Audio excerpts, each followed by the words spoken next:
Thinking about moving to Halifax in 2026? Before you pack your bags, let's break down the real pros and cons. Welcome back to another video on the Living in Halifax channel. I'm Tom Moore, your host, a realtor here in Halifax. But before we get into the pros and cons of living in Halifax, just want to go over some new resources we've produced for you guys. We've got a in-depth neighborhood booklet that can kind of help you discover where you think you might want to end up. We've got a buyer relocation guide, also available for download. We've got a fully built out ChatGPT, and we've got a few other resources like custom home searches. And if you're looking to get a hold of me, there's a Zoom meeting link there, or you can just get a hold of me by phone or email. But without further ado, let's head into the video and check out some of these pros and cons.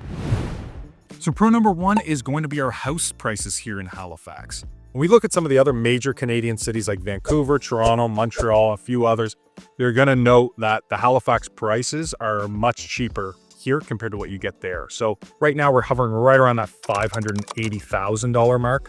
And this is going to change pretty drastically based on the neighborhood and area you wind up. If you're in the South End, like where I am right now, you're going to probably be paying over $1 million, in some cases well over $1 million.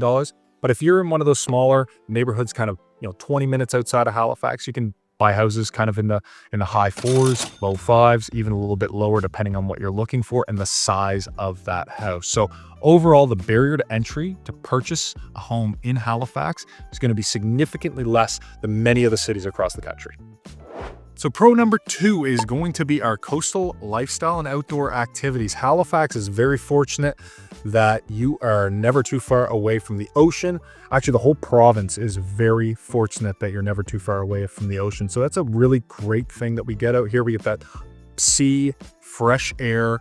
You can go swimming in the ocean if you're adventurous in the earlier summer months, and in the fall it's actually much more manageable, and also into late summer. So these are some of the aspects we have here. The other big things, we've got a lot of hiking. We've got Cape Breton, which is a beautiful kind of island of ours out here with some great trails, drives, things like that. We've got the valley an hour away, which is kind of our breadbasket, another great place to explore. And then we've also obviously got a ton of different beaches, whether you're into surfing. We've got great scuba diving out here. We've got a growing mountain biking community.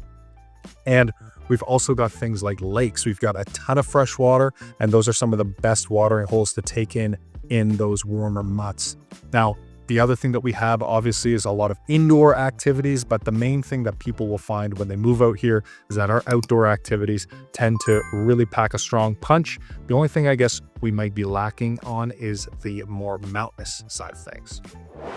Pro number three, Halifax has seen an increase in big city amenities while maintaining its small city feel.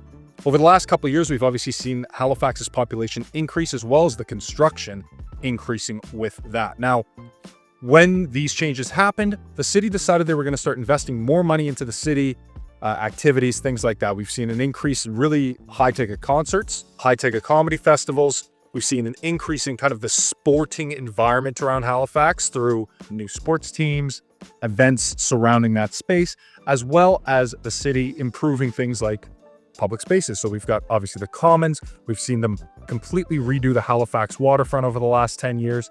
And they've added things like community pools, upgraded hockey rinks, things for families, and a lot of those items. The other thing we've seen is an increase in shopping facilities. So mainly we've got the new IKEA. With the population, obviously, whenever a population base is growing, a lot of restaurants, retailers are going to look at that space and see a potential market to start tapping into if the population is that big. So on the other hand, Halifax has still maintained kind of a smaller community vibe. You're never really going to have commutes longer than 45 minutes to an hour, depending on where you are. And most people are commuting for under 20 minutes. And then you've also got that very friendly East Coast neighborhood vibe that you'll find throughout Halifax. If you're really interested in those neighborhoods, we've obviously got that downloadable in-depth neighborhood guide. So check that out, and that would be a very useful tool for you.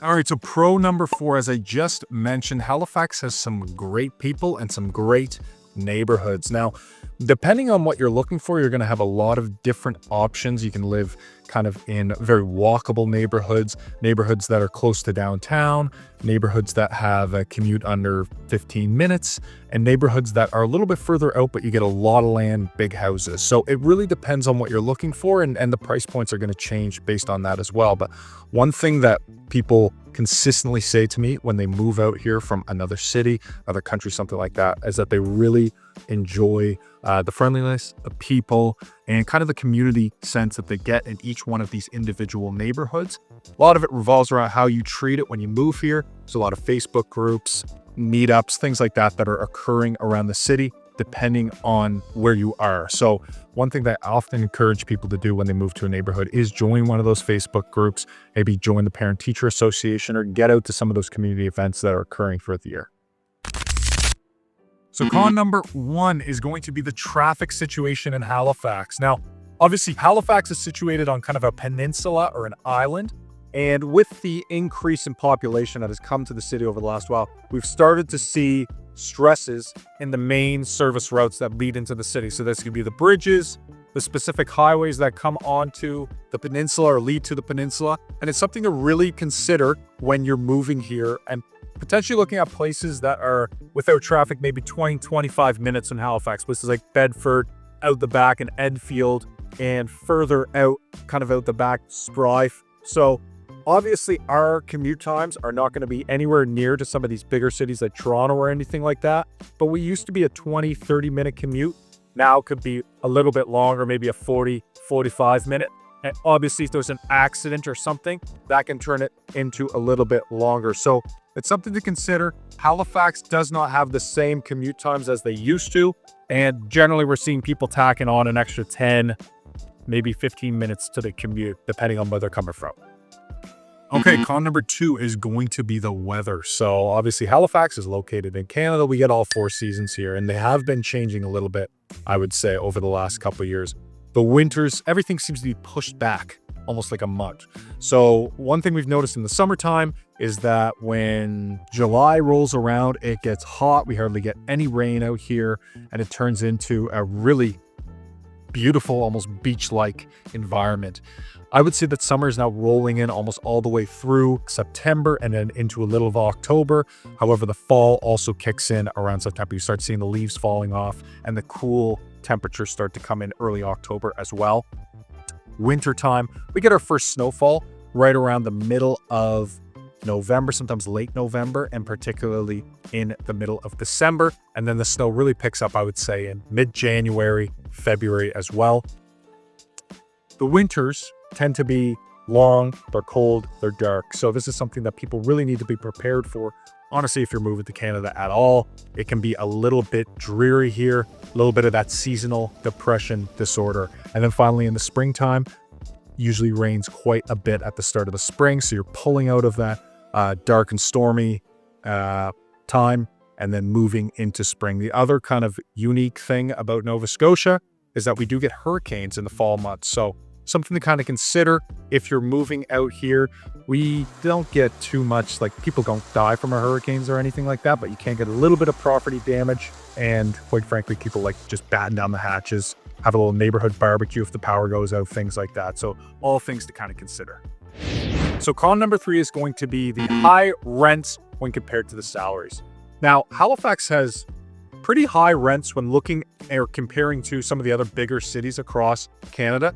However, its salaries don't necessarily match up. On average, we're seeing, an average salary in Halifax hovering right around that 60K mark. So what that means for you in the bottom line is that when it comes to divvying up your annual salary, a higher portion of that will go to rent when comparing to a few Canadian cities. So that's certainly something to consider before the new year. Well, folks, I hope you enjoyed this quick video on the pros and cons of living in Halifax. Once again, feel free to check out some of those free resources in the description below. There's a ton of great content there and on the channel. And obviously, if you're looking to have a bit more of an in-depth discussion about the market or moving here, then feel free to reach out to me as well. My contact will be in that description below. Other than that, have a great day.